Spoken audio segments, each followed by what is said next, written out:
आजरा और खतौनी। आसान भाषा में समझिए। लोन के नज़रिए से जब कोई ज़मीन पर लोन लेने जाता है तो बैंक या फाइनेंस कंपनी ये चेक करती है कि ज़मीन किसके नाम है, कितनी है और कोई पुराना लोन या झगड़ा तो नहीं है। इसके लिए खसरा और खतौनी जैसे ज़मीन के कागज़ बहुत ज़रूरी होते हैं, खासकर गांव और छोटे शहरों में। खसरा मतलब होता है ज़मीन का नंबर, जैसे शहर में प्लॉट नंबर होता है। इसमें लिखा होता है कि ज़मीन किसके नाम है, कितनी है, कैसी है, खेती वाली है या खाली पड़ी है, और उस पर कौन सी फसल बोई गई है।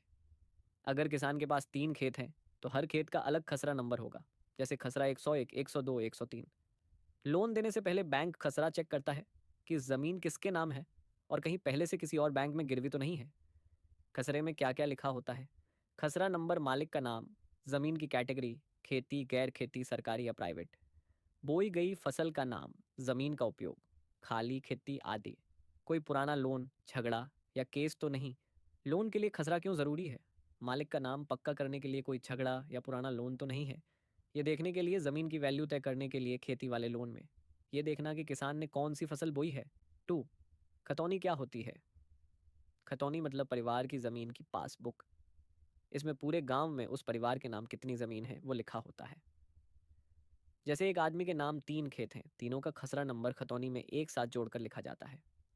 इससे बैंक को पता चलता है कि उसके पास कितनी ज़मीन है। खतौनी में क्या लिखा होता है? खतौनी नंबर, खाता नंबर, मालिक का नाम और पूरा परिवार, कुल ज़मीन कितनी है, कितना टैक्स लगता है, कोई बंटवारा, बिक्री या विरासत का बदलाव।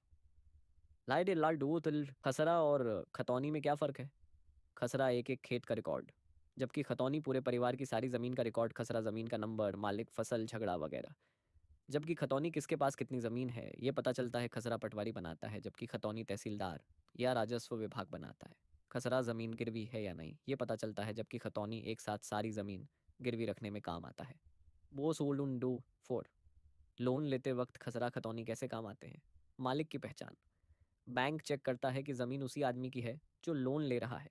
झगड़ा या पुराना लोन, कहीं ज़मीन किसी और के नाम गिरवी तो नहीं है। ज़मीन की वैल्यू तय करना, कितनी कीमत की है ज़मीन खेती वाले लोन में, कौन सी फसल बोई है ये देखना। 5, खसरा खतौनी कहाँ से मिलेगी? पहली तहसील या पटवारी से दूसरी, राज्य सरकार की ऑनलाइन साइट से, जैसे यूपी भुलेख, हरियाणा जमाबंदी। तीसरी कॉमन सर्विस सेंटर सीएससी से गांव में। छठी, ज़मीन गिरवी रखते वक्त क्या दिक्कत आती है? अगर ज़मीन कई लोगों के नाम है तो सबकी सहमति चाहिए। ज़मीन झगड़े में फंसी हो तो बैंक लोन नहीं देगा। कागज़ में गड़बड़ या फर्जीवाड़ा हो सकता है। अगर लोन नहीं चुकाया तो ज़मीन बेचने में कानूनी पचड़े होते हैं, खासकर खेती वाली ज़मीन।